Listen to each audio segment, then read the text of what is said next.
그 다음에 3으로 가면은, 제가 필기한 거예요, 3이. 그러니까 아직 강의 노트 아직 강의 안 하고 있어요. 광기에 대한 니체 철학의 특징들을 좀 설명하고 있습니다. 광기. 광기의 철학, 반진이라고 해요. 반진, 광기. 독일어로. 니체 철학은 모든 책에, 정말이에요, 정말. 모든 책에 미침 혹은 광기에 대한 동경이 있어요. 동경. 그리움. 언제 내가 미치지? 언제 광기가 도래하지? 광기가 빠져있는 책 저도 모르겠어요. 다시 한번 광기를 중심으로 해서 또 전집을 또 한번 쫙 읽어봐야 되겠네요. 어쨌거나 저의 느낌은 모든 책에 광기에 대한 언급은 있어요. 이 광기에 대해서 여러분들이 좀 이해하고자 하면은, 예를 들어서 전 또 비유 하나를 들게요. 제가 공부했던 곳이 바이로이트예요. 바이로이트. 아주 유명한 곳이. 왜? 제가 공부했으니까. 성지순례 꼭 가세요. 이 바이에른에 있는 로이트라고 하는 건 나무를 잘라 놓은 것이, 로마 시대 때 나무 잘라 놓고 게르만 민족과 전쟁을 했어요. 그 나무를 잘라 놓은 곳에 도시가 생겼다 해서 바이로이트라고 도시 이름이 결정됐어요. 이 바이로이트에 바그너가 살기 시작했고, 이 바그너가 살도록 집을 하나 지어줬어요. 루드비히 2세라는 왕이. 그 집에다가 바그너가 제목을 붙여요. 즉 자기 집에 대한 제목이, 문패가 아니라 자기 집에 대한 제목, 이 집에 대한 이름을 붙여놔요. 그게 뭐냐 하면은 반 프리트라고 이름을 붙였어요. 반은 방금 설명했듯이 광기에 관련된 단어고, 뒤에 프리트는 프리데라고 해서, 혹은 프리덴 해서 평화를 말해요. 자, 여기에서 우리는 그냥 질문을 해야 돼. 이것도 반프리트도 이거 조어예요. 바그너가 만들어낸 조어예요. 왜 광기와 평화가 합쳐진 단어가 바그너 집의 이름이 되어야 할까라고 질문을 던져보세요. 바그너의 음악은 분명히 광기를 지향해요. 오르가즘 음악이에요. 사랑의 음악이에요. 남녀가 사랑하는, 예를 들어 로엔그린이라는 음악의 절정기에 가면은 딴딴딴딴 딴딴딴딴 하는 결혼 행진곡이 등장한단 말이에요. 한두 시간 동안 계속 뭔가가 탁 막히고 얽히고 하다가 그런 절정의 음악이 팍 터져버리면 정말 소름이 쫙 끼쳐요.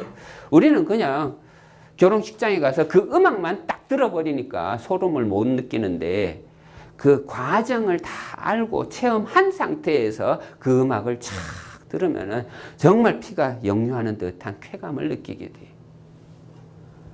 이러한 광기.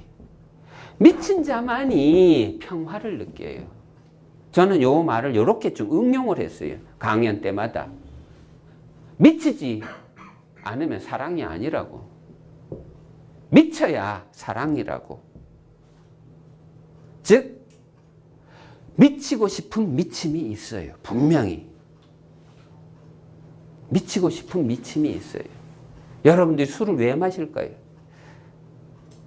제 제자 중에 몇 명은 술 때문에 아주 힘들어하는 사람들 정말 많아요. 여기 또 누군가는 또 막 양심의 가책 때문에 갑자기 막 눈을 감고 막 난리 났는데, 술을 왜 마실까요? 예? 고백 좀 해보세요. 좋으니까. 그렇죠. 좋으니까 마신 거예요. 예. 좋으니까. 평화를 느끼고 싶으니까. 평화가 어떻게 해서 도래됐나요? 광기가 오니까 평화가 온 거예요. 이것을 우리는 술의 힘으로 경험했을 뿐이에요. 자, 그럼 고백 좀 해보세요. 술 마시니까 어떤 현상이 벌어졌던 거예요? 예, 그게 바로 이성이. 이성이 상실되는 거예요. 예, 이성이 상실되고. 이성이 상실됐다는 말은 다른 표현으로 하면은 비이성이고, 비이성은 뭐냐 하면은 바로 광기라는 얘기. 박은호부터 시작했고. 예, 예. 그래서 바그너를 추종했단 말이에요. 바그너에서 어떤 희망을 보았고, 니체의 철학은 광기의 철학이. 평생을 니체는 광기를 그렇게 동경했어요. 그래서 결국에는 니체는 미쳤어요. 저는 이 과정을 공부하면서 정말 제 스스로도 어떤 도전,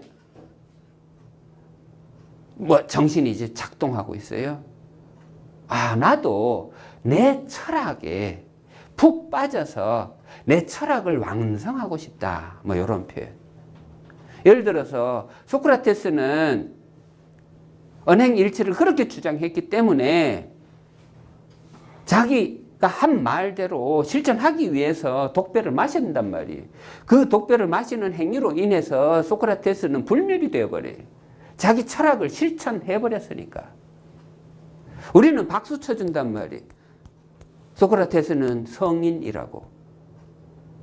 그런데 왜 니체는 자기 철학을 완성했다고 우리가 인정 못하냐 이거예요. 평생을 그렇게 미치고 싶은 미침을 동경하다가 미쳐갔는데, 니체가 미친 상황에서 남겨놓은 사진들, 인터넷 들어가면 동영상도 있어요. 흑백으로 이렇게 느리게 흘러가는 동영상이 있어요. 그 남겨놓은 그 영상들, 그 이미지들을 분석 좀 해보세요. 니체의 미친 상황이 정말 지랄 발광하고 다른 사람들을 해코지하고 죽이고 칼 들고 하는 그런 미침인가? 아니에요. 그가 보여주는 미침의 경지는 정말 평온해요. 차분해요. 부처님의 눈빛처럼 그냥 먼 곳을 바라보고 있을 뿐이에요.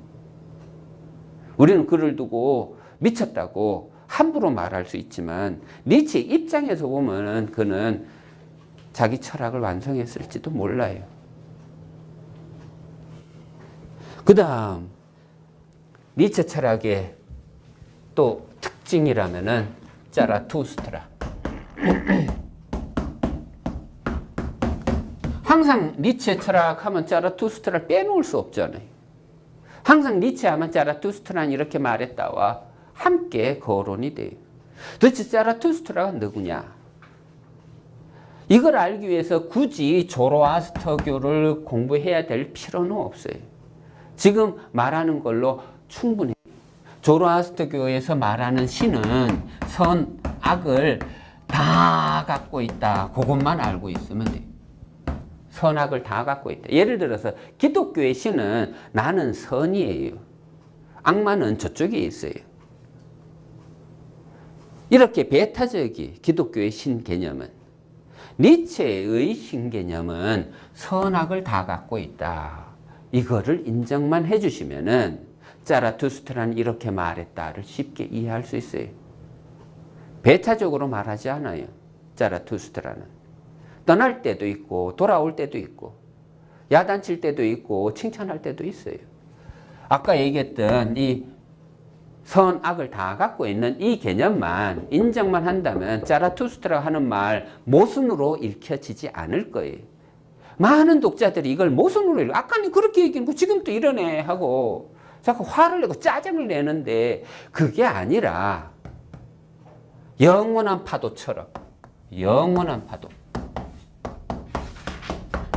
파도처럼 언제는 밀물이 돼서 들어올 때도 있고 언제는 썰물이 돼서 빠져나갈 때도 있어요. 화장실 들어갈 때 마음이 다르고 나올 때 마음이 달라요. 술 마실 때 마음이 다르고 깼을 때 마음이 달라요.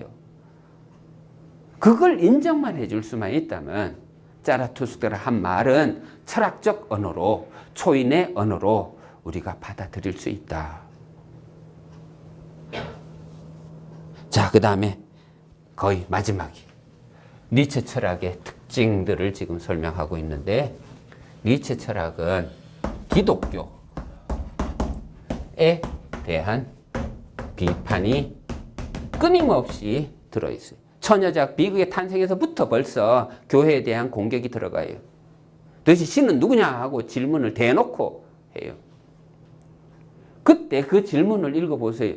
처녀작부터 읽어보세요. 그때 니체가 기독교의 신을 신이라고 말하는가? 그건 아니에요. 그때부터 벌써 물음표가 찍힌단 말이에요. 우리가 신이라고 말하면서 우리는 신을 뭘 기대하고 있는가?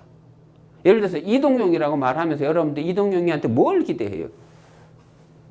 그거를 기독교식으로 기대하면 안 돼요. 신은 왜냐하면 기독교가 만들어내기 전에 신 개념은 있었단 말이에요. 그리스 로마 시대 때부터 있었단 말이에요. 근데 신 개념을 신이라는 그릇은 있었는데 중세가 오면서 이게 신이야 하고 결정이 났을 뿐이지 신이라는 이 개념은 예전부터 있었단 말이에요. 제우스도 신이었고 포세이돈도 신이었고 이러한 다신교적인 신개념을 다 파괴해버리고 유일신 사상으로 한 건 중세인들이에요. 중세인들은 고대인들의 후배들이에요. 그런데 후배들이 한 것을 진실인 양 혹은 진리인 양 영원한 언어인 양 간주해버리는 실수를 저지를 수 있어요. 그 이전에 있었던 이러한 고대인의 생각들 니체는 추구해요. 고대 우리는 다시 갈 수 있을까? 디오니소스 축제 이것을 현대 시대에도 다시 실현이 가능할까? 니체는 의문시한단 말이에요. 이 축제가 가능해진다면 우리는 신들이 될 수 있어요. 분명히. 내가 신이 될 수 있단 말이에요. 왜 그 가능성조차 파괴하고 없애버리려고 하느냐? 선을 그어놓고 이 안에서만 놀아라. 그게 폭력이 아닐까? 니체는 그게 폭력이라면 나는 또 다른 폭력으로 맞설래 하는 거예요. 니들이 기독교인이라면 나는 안티크리스트가 될래. 네가 진리라면 난 거짓 될래. 네가 왕이라면 나는 광대가 될래. 이걸 인정해요. 인정할 수만 있다면 니체 철학은 쉬워져요. 저는 오늘 오는데 지하철에 사람 엄청나게 많더라고요. 이렇게 엄청나게 많을 때 취할 수 있는 지혜는 뭐냐 하면 밀리는 대로 가세요. 그냥 버티지 말고 이리 가면 이리 가고 저리 가면 저리 가고 밀면 밀리고 노예주의. 그게 노예가 되는 게 아니라 그게 광대가 되는 광대.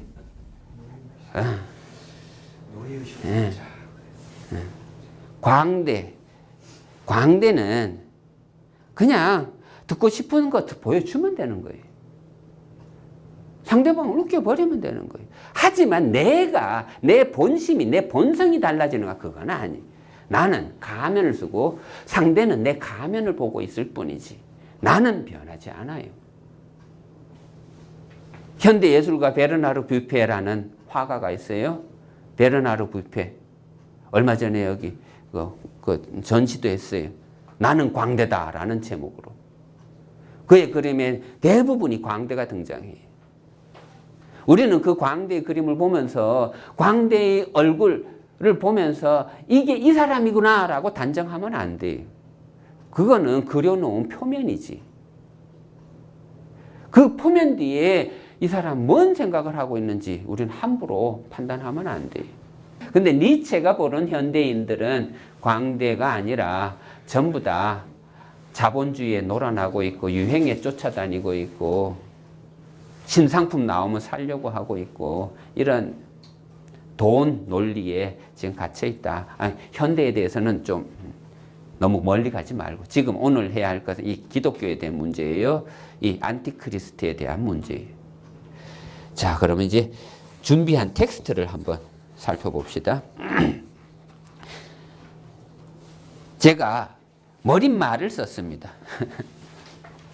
이제 8강이 다, 10강이 다 끝나면 이제 맺는 말도 쓸 거예요. 지금 이번 학기는 다른 거 뭐 준비하느라고 혹은 컬럼 쓰는데 너무 많은 준비 시간을 할애하느라 지금 이 텍스트 준비가 많이 안 돼 있어요. 거의 강의와 함께 일주일에 한 번, 10장씩 쓰는 그런 정말 타이트한 강의가 시작돼요. 그래서 다음 시간도 뭘 지금 강의할지도 모르겠고, 물론 10강에 대한 제목은 대충 잡아놨지만 그것조차도 강의해 가면서 변화가 있을 수 있으니까 좀 이해해 주시고, 최소한 이 머릿말만큼은 내가 한번 함께 읽어볼까 합니다. 읽을게요. 제목은 이렇게 정했습니다. 출판을 포기한 책. 기독교는 세상에 존재하는 여러 종교들 중 하나다. 이를 제도화시킨 것은 교회다. 그런데 교회는 신앙을 가지고 사업을 한다. 진리를 독점하고 배타적인 태도를 취한다. 사랑하라는 신의 명령은 듣지 않고 유혹하는 말로 매력을 발산하기보다는 평가하고 정죄하며 쓴소리만 내뱉는다. 이런 교회를 부정하면서 니체는 허무주의로 나아간다. 제도를 벗어나며 새로운 제도를 만들고자 한다. 그들이 기독교인이라면 니체는 적그리스도임을 자처한다. 그들이 빛이라면 니체는 어둠을 택한다. 그들이 진리라면 니체는 거짓말을 원한다. 그리고 적그리스도만이, 어둠만이, 거짓말만이 진정으로 인간적임을 증명하기 위해 철학의 길을 걷는다. 니체는 괴물이 아니다. 그도 사람이다. 그도 상처를 입고 아파하고 방황을 한다. 그도 이성이 있어 틀을 원하고 그 틀이 싫어 버리고 떠나기를 반복한다. 만나면 떠나야 할 때를 준비해야 하고 떠나면 만날 때를 예비해야 한다. 이성은 이상을 원한다. 이성이 있어 이상을 원하는 것이다. 신은 존재하는가? 나는 누구인가? 이 길이 맞는가? 늘 선택의 순간을 인식하는 존재가 이성이다. 매 순간 선택을 해야 하는 운명 속에서 이성은 생각하는 힘으로 꿈틀대고 있을 뿐이다. 자유는 이상이다. 구속은 현실이다. 몸을 가지고 태어난 것이 사람이다. 몸이 있어 생로병사의 굴레를 벗어날 수가 없다. 이성은 영혼까지도 생각해낸다. 그런데 몸이 있어 그 영혼은 무용지물이 되고 만다. 그렇다고 포기할 줄도 모른다. 이성은 늘 그 다음을 생각하며 그곳으로 나아가고자 애를 쓴다. 길이 없다고 말하는 것 자체가 폭력이 될 수 있다. 길은 있다. 희망은 이성이 힘을 발휘하게 하는 원인이다. 길은 열려 있다. 방향은 아무래도 좋다. 나아갈 수만 있다면 이성은 편안함을 느낄 것이다. 그것이 자유의 본성이다. 안티크리스트는 니체가 출판을 포기한 책이다. 니체의 진짜 마음이 궁금하다. 원고를 거둬들인 이유가 무엇일까? 아직 완성되지 않아서? 사실 안티크리스트는 모든 가치의 가치 전도라는 책의 제1권으로 결정됐다. 니체는 이 모든 가치의 가치 전도라는 책을 몇 권으로 예상했을까? 제1권을 혼자 세상에 내보내도 괜찮을까? 혼자서 세상의 비난을 다 견뎌낼 수 있을까? 원고를 거둬들일 때의 심정은 충분히 이해된다. 니체는 우상의 황혼에서 이런 말을 남겼다. 나는 인류에게 그들이 소유하고 있는 가장 심오한 책을 주었다. 나의 자라투스트라는 이렇게 말했다를. 그들에게 나는 조만간 가장 독자적인 책을 제공할 것이다. 가장 독자적인 책. 이 책은 어떤 책일까? 니체는 더 이상 말을 남겨놓지 않았다. 이 책이 안티크리스트일까? 아니면 이 사람을 보라일까? 그것도 아니면 디오니소스 송가일까? 질문은 있고 대답은 없다. 아니, 그 대답은 우리 스스로가 찾아내야 한다. 우리는 대답해야 할 의무가 있는 현대인이다. 라고 썼습니다.